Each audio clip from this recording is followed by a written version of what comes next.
కృష్ణా జిల్లా అవనిగడ్డ నియోజకవర్గంలోని మోపిదేవిలో గల మహాత్మా జ్యోతి బాపులే ఆశ్రమ పాఠశాలలో ముస్తాబు కార్యక్రమాన్ని రాష్ట్ర మంత్రి సవితమ్మ స్థానిక ఎమ్మెల్యే మండలి బుద్ధప్రసాద్ ఘనంగా ప్రారంభించారు.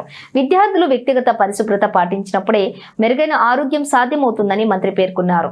విద్యార్థుల స్ఫూర్తి నింపేందుకు mega PTM, Yogandhra, mock assembly వంటి వినూత్న కార్యక్రమాలను నిర్వహిస్తున్నట్లు వెల్లడించారు. ఎమ్మెల్యే బుద్ధప్రసాద్ కోరిక మేరకు పాఠశాలల్లో అదనపు గదుల నిర్మాణానికి మంత్రి హామీ ఇచ్చారు. భావితరాల భవిష్యత్తు కోసం ముఖ్యమంత్రి చంద్రబాబు నాయుడు, ఉప ముఖ్యమంత్రి పవన్ కళ్యాణ్, మంత్రి లోకేష్ ఎంతో కృషి చేస్తున్నారని కొనియాడారు.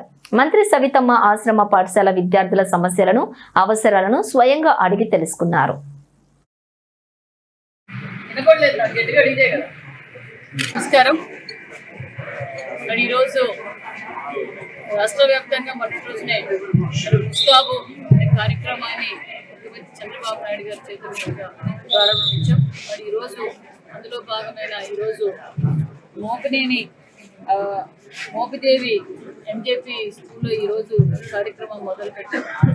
బీసీ వెల్ఫేర్ తరఫున మరి దానికి శాసనసభ్యులు దుర్గా ప్రసాద్ గారు, అదేవిధంగా మరి డిపార్ట్మెంట్ వారు, మరి అదేవిధంగా జిల్లా అధ్యక్షులు గారు, మరి శాలివాహన చైర్మన్ అందరం వచ్చి ఈరోజు పిల్లలతో ఈ కార్యక్రమం గురించి చర్చించాం. మరి శుభ్రత ఎంత అవసరం అనే విషయాన్ని పిల్లలందరికీ తెలియజేస్తూ మరి ఖచ్చితంగా ముస్తాబు కార్యక్రమం గురించి పిల్లలందరికీ ఎక్స్ప్లెయిన్ చేస్తూ మరి దానికి కావాల్సిన వస్తువులు కూడా వాష్ బేషన్స్, మిర్రర్, మరి దువ్వెన, నెయిల్ కట్టరు, మరి హ్యాండ్ వాష్ కూడా అన్ని ఏర్పాటు చేయడం కూడా జరిగింది.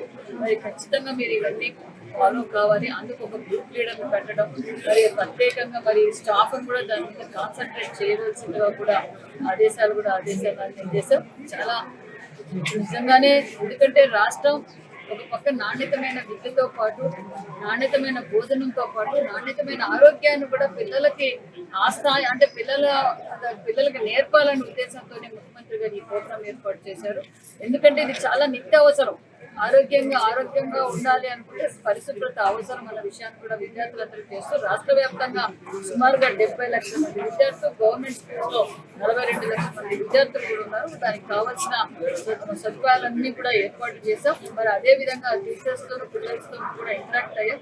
మరి గతంలో